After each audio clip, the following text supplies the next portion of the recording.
अपने शहर का नाम, अपने प्रदेश का नाम रोशन किया है, महिलाओं ने बाजी मारी है और महिलाएं इस बार भी ये साबित कर चुकी हैं कि लड़कियां किसी से कम नहीं हैं। हम लड़कियों को कम नहीं आंक सकते हैं। आज कंधे से कंधा मिलाकर लड़कियां हमारे साथ चल रही हैं और देश की तरक्की के लिए अपना योगदान दे रही हैं। आप एक महिला हैं, लड़की हैं, आपको कैसा लगता है जब आपको ये कहा जाता है कि अब आप भी सिविल सर्विसेज में जाकर अपनी सेवाएं देंगी, आपको देश की सेवा करने का मौका मिलेगा?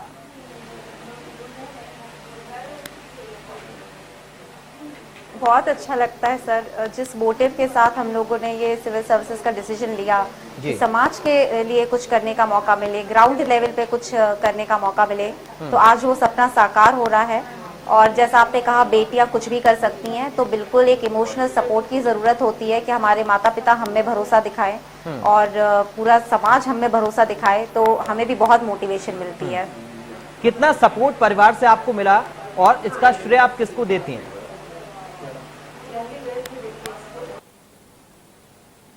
सर परिवार का तो बहुत सपोर्ट रहा। मैंने जब 2019 में नौकरी छोड़ी तब, और जब कभी भी मैं थोड़ा सा भी थोड़ा डिमोरलाइज होती थी तो मुझे वापस से ट्रैक पर लेकर के आना। मेरे भाई ने मेरे लिए बहुत हेल्प किया कि कभी पेपर्स प्रिंट करना, कॉपी अपलोड करना, कि जहाँ थोड़ा बहुत समय बच सके तो उसमें लगे रहे। तो फैमिली का तो बहुत रोल है और क्रेडिट भी मैं अपने पेरेंट्स को, अपने भाई को, अपने टीचर्स को और पूरी फैमिली को देना चाहती हूँ। जागृति, अभी जैसे अर्थ ने हमें बताया कि वो 4 साल से मेहनत कर रहे थे इसके लिए, अब आकर उनको सफलता मिली है। आप कब से प्रयास कर रही थी इसके लिए?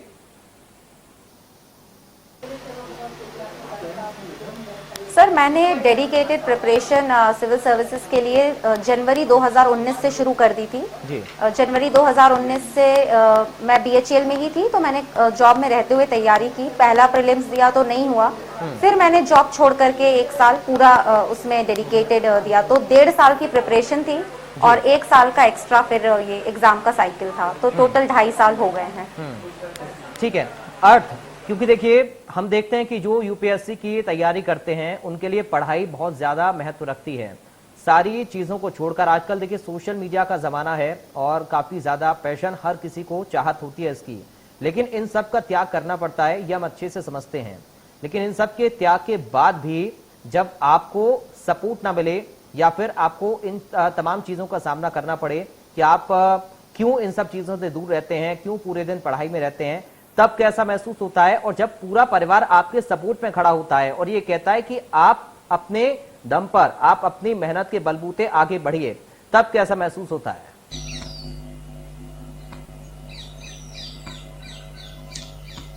सर परिवार ही at the end of the day strongest support system तो हमारा परिवार ही होता है जी। बाकी सर मैं ये कहूंगा कि सोशल मीडिया भी पूरी तरह से नहीं छोड़ा था। व्हाट्सएप और टेलीग्राम पे एक्टिव था ताकि दोस्तों से फ्रीक्वेंटली बात होती रहे जी। जो एस्पिरेंट कम्युनिटी है उनसे कॉन्स्टेंटली मैं कनेक्टेड था, ताकि अगर कभी भी ऐसा लगे कि पढ़ाई बिल्कुल नहीं हो रही है तो लोगों से बात कर सकें कि क्या करना चाहिए, कैसे इम्प्रूव करनी चाहिए हमें अपनी एफिशिएंसी। तो एक तरीके से सर पूरा डिस्कनेक्टेड रहना हमारी प्रिपरेशन के लिए भी सही नहीं है सर। ठीक है, थोड़ी बहुत बात होते रहनी चाहिए सर। कितनी पढ़ाई इसके लिए आप करते थे और कितनी मेहनत आपने की? 4 साल से आपने बताया आप प्रिपरेशन इसके लिए कर रहे थे, कितने घंटे पढ़ाई की आवश्यकता इसके लिए होती है और जो शेड्यूल होता है आपके पूरे दिन का वो किस तरीके से रहता था?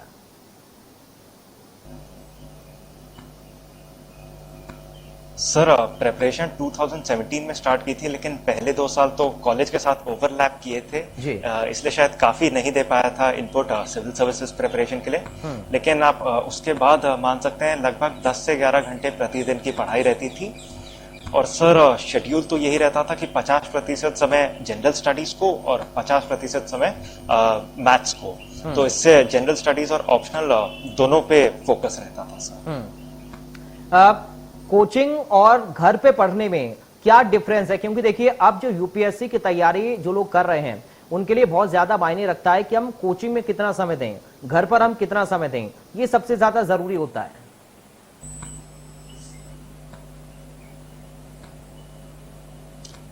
सर कोचिंग एक बेसिक डायरेक्शन देती है। Coaching is like guiding light sir. Coaching आपको पूरे रास्ते पर नहीं ले जा सकती है, लेकिन कोचिंग रास्ता दिखा सकती है। तो मैं एस्पिरेंट्स को तो यही कहूंगा कि सर कोचिंग एक मिनिमम लेवल ऑफ कोचिंग इसलिए करना ठीक रहता है कि आपको पता चल जाता है आपको प्रिपरेशन या प्रिपेयर करना कैसे, बट उसके बियॉन्ड तो sir I think self study he matter करती है सर। ठीक है जागृति, ये सवाल मेरा आपसे भी रहेगा, कितना आप कोचिंग पर निर्भर रही या कितना आपने सेल्फ स्टडी की, कितना आप ऑनलाइन पढ़ती थी, कितना अपने आप को कितने घंटे पढ़ाई के लिए आप देती रही?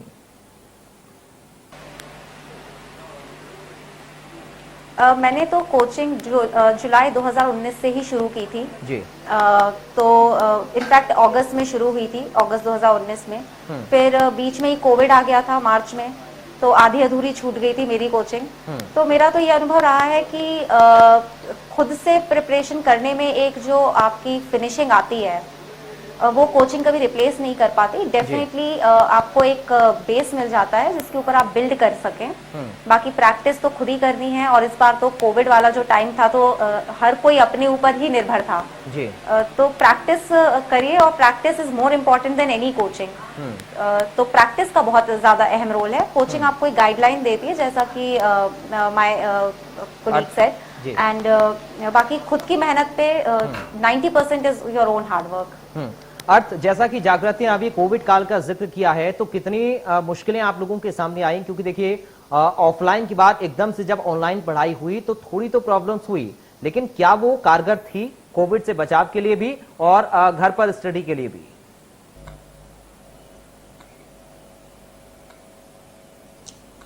Sir I think Covid period एक अनसर्टेनिटी का समय सबके लिए था सर, सिर्फ एस्पिरेंट्स के लिए ही नहीं बल्कि देश भर लोगों के लिए था। तो ऐसे में सर मेरी कोचिंग तो खत्म हो चुकी थी, इसलिए मैं तो घर पे रहकर ही पढ़ रहा था। बस ये था कि एग्जाम साइकिल का हमें अंदाजा नहीं था। हमारा प्रीलिम्स एक बार शिफ्ट हुआ था और उससे मेंस भी शिफ्ट हुआ था। तो उस समय बस सर यही था कि डिसिप्लिन मेंटेन करना है, टारगेट्स पूरे करने हैं, क्योंकि प्रीलिम्स पोस्टपोन हुआ है लेकिन इवेंचुअली तो होगा ही, और कंपटीशन कम नहीं हो रहा है सर, पढ़ते रहना है सर। ठीक है जागृति, ये बताइए कि परिवार वाले क्या कुछ कहते रहे जब आप लगातार पढ़ाई करती रही? आपने सोचा कि नहीं मुझे ये पास करना है, मुझे कोशिश करनी है, तो घर वालों की तरफ से क्या कुछ आपसे कहा जाता रहा? और जब आपने जॉब छोड़ा तो क्या मन में कुछ आया था कि अब अगर मैं जॉब छोड़ रही हूं तो मुझे सफलता मिलेगी नहीं मिलेगी, कहां तक मैं पहुंच पाऊंगी, कहां तक मैं नहीं पहुंच पाऊंगी? क्योंकि जब आप जॉब करते हैं तो जॉब को छोड़कर पढ़ाई करना एक अलग उसका अनुभव होता है और एक अलग सी बेचैनी मन के अंदर होती है।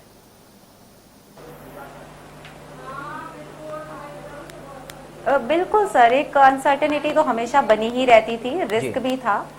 मेरे परिवार वालों ने पहले तो मुझे एक वार्निंग दी थी कि आप जॉब छोड़ रहे हो तो बिल्कुल रेडी रहो कि बहुत मेहनत करनी है, वापस उसी स्टूडेंट लाइफ में लौटना है जी। लेकिन जब एक बार छोड़ दी तो उसके बाद फिर उनका एक ही था कि अब सिर्फ आगे देखना है, अब पीछे देखने का कोई सवाल ही नहीं है, ना होने का तो ऑप्शन ही नहीं है। अब तो सिर्फ ये देखना है कि कैसे हो सकता है जी। और जॉब छोड़ना मेरी मजबूरी भी थी, क्योंकि मुझे समय चाहिए था प्रिपेयर करने के लिए। पहली बार मैं जॉब के साथ प्रीलिम्स भी नहीं निकाल पाई थी, तो इसलिए जॉब छोड़ना एक रिस्क तो था, लेकिन चूंकि मेहनत की, स्मार्ट वर्क भी रहा, तो सार्थक हो गया मेरा ये प्रयास। अब कैसा लगता है कि जब वो आपने फैसला लिया और वो कड़ा फैसला था, वो ऐसा फैसला था या तो इधर या फिर उधर, अब कैसा लगता है उस फैसले पर? गर्व महसूस होता है? हाँ सर, लगता है कि हिम्मत दिखाई, सही समय पे हिम्मत दिखाई, और फिर उसके बाद भी काम करते रहे, तो बहुत अच्छा लगता है, बहुत खुशी होती है। और कुछ लोग जॉब के साथ भी करते हैं और हो सकता है मैनेजेबल, लेकिन मेरे साथ वो नहीं था, मैं नहीं कर पा रही थी, तो फिर मैंने तो छोड़ करके ही तैयारी की। अर्थ, जिस रिस्क फैक्टर की बात अभी जागृति यहाँ पर कर रही हैं, ये क्या सबको लेना पड़ेगा? क्योंकि हम ये सोचकर एग्जाम ना दें, ये सोचकर शुरुआत ना करें कि हम कर पाएंगे या नहीं कर पाएंगे। रिस्क तो हर चीज में होता है। अर्थ,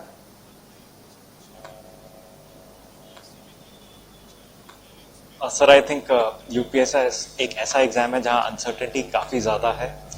मैं यही कहूंगा सर कि अगर कोई इस टाइप का रिस्क पूरी तरह से नहीं लेना चाह रहा है तो एक बैकअप प्लान माइंड में रखे। जैसे कई लोग क्या करते हैं, जॉब के साथ प्रिपेयर करते हैं, लेकिन फिर वो ये मान के चलते हैं कि 3 से 4 साल तो लग ही सकते हैं क्लियर करने में। कई लोग अपना higher education side by side कर रहे होते हैं, तो उससे वो जो रिस्क फैक्टर है सर वो कम हो जाता है। बाकी सर अनसर्टेनिटी तो रहेगी सर एग्जाम में। ठीक है जागृति, देखिए तीन तरह का फॉर्मेट, तीन तरह की परीक्षाएं होती हैं सिविल सर्विस में जब आप यूपीएससी की तैयारी करते हैं। इन तीनों को लेकर एक बड़ी बेचैनी मन में रहती है कि कैसे इनकी तैयारी की जाए। तो मैं चाहूंगा एक एक करके आप बताएं कि कैसे कैसे आपने इन तीनों को क्रैक किया, क्योंकि जब प्रीलिम्स से लेकर और आप मेंस का एग्जाम देते हैं, फिर आप इंटरव्यू को क्रैक करते हैं, तो बहुत सारे सवाल मन में रहते हैं बाकी लोगों के भी, आप उन डाउट को भी क्लियर करें।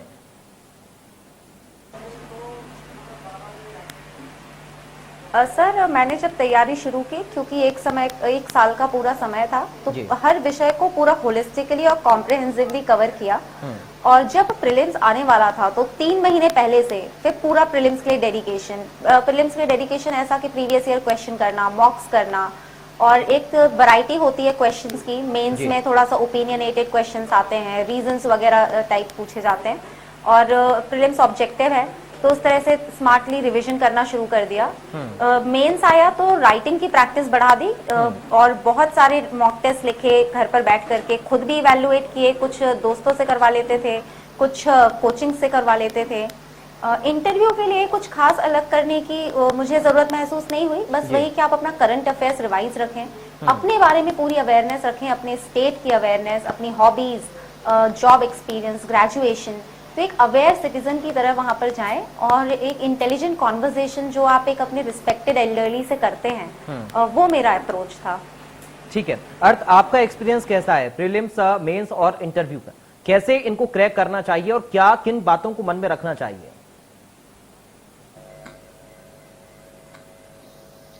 सर काफी हद तक कॉम्प्रिहेंसिवली कवर हो गया है।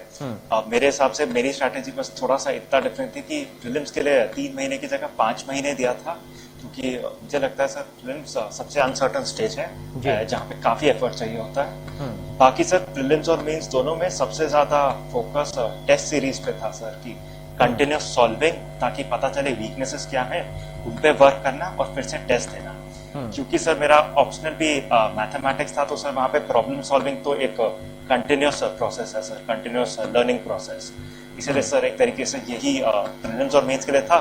सर इंटरव्यू के लिए मैं वही sir general awareness about issues and थोड़े बहुत सर प्रैक्टिस मॉक्स दिए थे, ताकि स्पीकिंग का आइडिया लगे, conversation in a way conversation hold करने का आइडिया लगे सर। जी ठीक है जागृति, देखिए वो लोग जो कि तैयारी यूपीएससी की कर रहे हैं या शुरुआत करने वाले हैं, ये भी जानना चाहेंगे कि जो यूपीएससी के टॉपर हैं, क्या सिर्फ पूरा दिन पढ़ाई में लगे रहते हैं या फिर अपने दिमाग को फ्रेश करने के लिए, स्ट्रेस को कम करने के लिए कुछ खेल कूद भी करते हैं?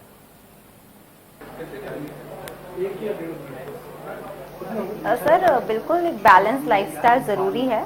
तो फिजिकल फिटनेस 30 मिनट्स तो बिल्कुल डेडिकेटेड, कुछ वॉक कर लिया या घर पे किसी के साथ बैडमिंटन खेल लिया थोड़ा सा, ताकि एक फिजिकली एक्टिव बने रहें, और मेंटली थोड़ा सा फ्री होने के लिए कभी वेब सीरीज देख ली, मम्मी पापा से थोड़ा कॉन्वर्सेशन हो गया, कभी कुछ हेल्थ कुकिंग का मुझे शौक है तो मैं वो कर लेती थी। तो आपको अपना बैलेंस बना करके चलने की जरूरत है। ठीक है अर्थ, कितना जरूरी फिजिकल एक्टिविटी है? क्योंकि देखिए आप लगातार जब पढ़ाई करते हैं तो माइंड में स्ट्रेस काफी ज्यादा हो जाता है, बहुत सारी चीजें आप तक नहीं पहुंच पाती हैं, आप उन चीजों तक नहीं पहुंच पाते हैं, तो कैसे फिटनेस का भी ख्याल रखना है?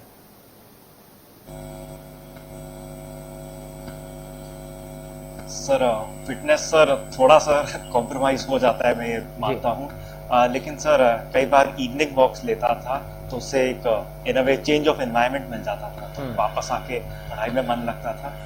बाकी सर मैं यही कहूँगा सर, एक्सट्रीम तरीके से तो पढ़ाई नहीं हो सकती है। अगर वो प्रिपरेशन को सस्टेनेबल रखना है तो टाइम मैनेजमेंट बहुत जरूरी है, यानी कि कुछ समय होना चाहिए जहाँ हम या तो इवनिंग वॉक पे जा रहे हैं या म्यूजिक सुन रहे हैं या फिर वेब सीरीज देख रहे हैं, ताकि हम पढ़ाई 2 साल 3 साल सस्टेन कर पाए।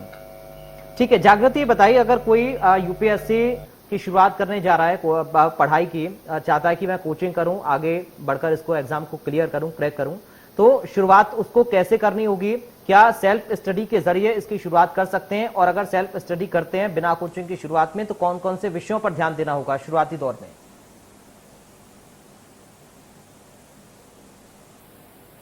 हिसाब से जब भी आप शुरू करें तो एक बार एग्जाम को समझ लीजिए। मैंने तो महीना भर लिया था एग्जाम के सिलेबस को समझने में, किस तरह के क्वेश्चन पूछे जाते हैं उसको समझने में। उसके बाद आप अपने रिसोर्सेज समझ लीजिए कि आपको क्या पढ़ना है, उसको बार बार पढ़ते रहिए। कमियों को देखिए, उसको सुधारिए। यही एक मैं कह सकती हूँ। और हार्ड वर्क तो रहेगा ही, कंसिस्टेंटली आपको 2 साल मिनिमम 8 to 10 आवर्स डेली पढ़ना है और प्रैक्टिस करनी है। तो यही मेरा मैसेज है जो भी यंग एस्पिरेंट्स अर्थ, बहुत जल्दी से एक आपका मैसेज, फाइनल कमेंट।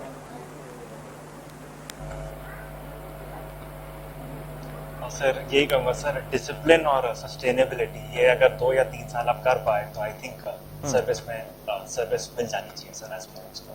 चलिए, बहुत शुक्रिया जागृति अवस्थी और अर्थ जैन आपका। आप इंडिया न्यूज के साथ जुड़े, आपने अपने अनुभव को साझा किया और बताया कि आखिर कितनी मेहनत से आप अपने दम पर, अपने बलबूते पर यहाँ पर पहुंचे हैं और इस एग्जाम को आपने क्रैक किया है, अपने परिवार का नाम रोशन किया है, प्रदेश और देश का नाम रोशन किया है। आप लोगों को बधाई और शुभकामनाएं इंडिया न्यूज की तरफ से भी। फिलहाल दीजिए इजाजत, आप बने रहिए।